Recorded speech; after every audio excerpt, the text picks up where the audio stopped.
I want to talk to you about belief systems. The classic belief system, I guess, that's easiest to see and understand is religion. Religion is a belief system. You don't challenge it, you don't question it, you take a belief and you follow it. That belief you may have been born into a family which are Catholic or Jew or Muslim or whatever.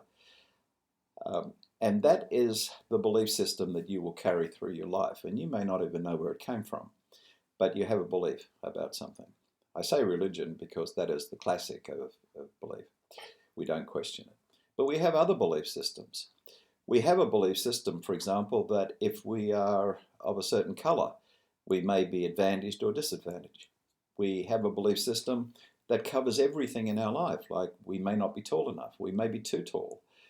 We may have red hair, we may not think that people with red hair are attractive, when in actual fact, if we don't have red hair, we may go and get our hair coloured red because we think it is attractive.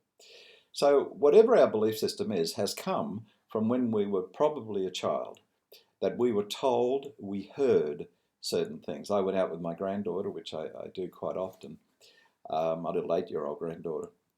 I have 3. One of them's on the back wall. That's Lucy when she was about 6 or 7. But she's now 16. When I go out with my 8-year-old Evie, I can assure you that there isn't anything you can say that she doesn't hear. So if I were to say something about her in a positive manner, she would hear it. But if I were to say something affecting her in a way that is, yes, she's lovely, she's this, she's that, but she is clumsy, or she is this or that, but she's no good at sports, and it's even more powerful when you start off with something which is positive and then turn it into a negative. You can just get the straight negative, of course, but it'll come from a father. I've got some classic examples. I was skiing once, and I heard this father talking to his daughter. Now remember that my subject is self-image and the belief system. So when you're sitting in a ski area and you hear it, and I hear it all over the place, of course, because that becomes the law of awareness. You become aware of things, which we'll get onto in one of our later sessions. But I can remember this guy talking to she must have been 6, 7, 8, telling her how late, how clumsy, how stupid. And I almost went up to him and said, do you realize what you're doing to this child? Because once you've put it into somebody's head that they're this or they're that, and let's face it, you are their father or you are an authority figure, so why would you lie? Why would you do that? You must know me. And they don't.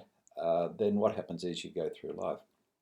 Incidentally, when it comes to knowing me, or when it comes to how parents bring up children, they generally bring up children the way they were brought up.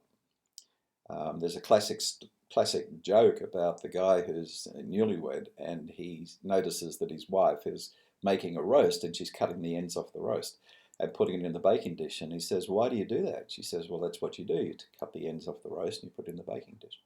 And he said, where did you get that from? She said, my mother. So one day they're over at the mother's, and sure enough, the mother was doing a roast and she cuts the ends off the roast and puts it in the baking dish.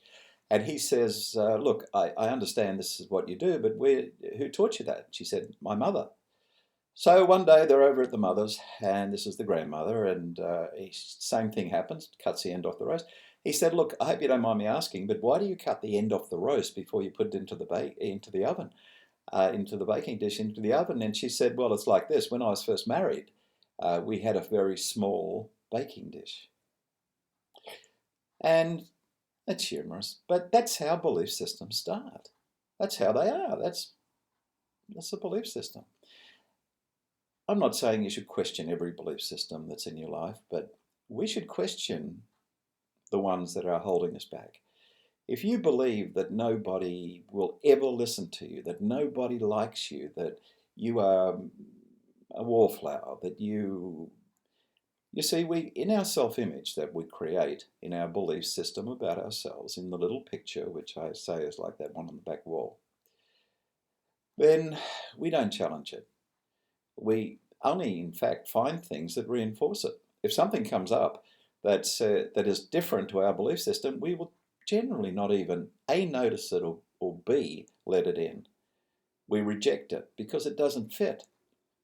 Um, so that's how a belief system works. And in our next session, I'll move on to some of the other ramifications of a belief system. So thank you for watching.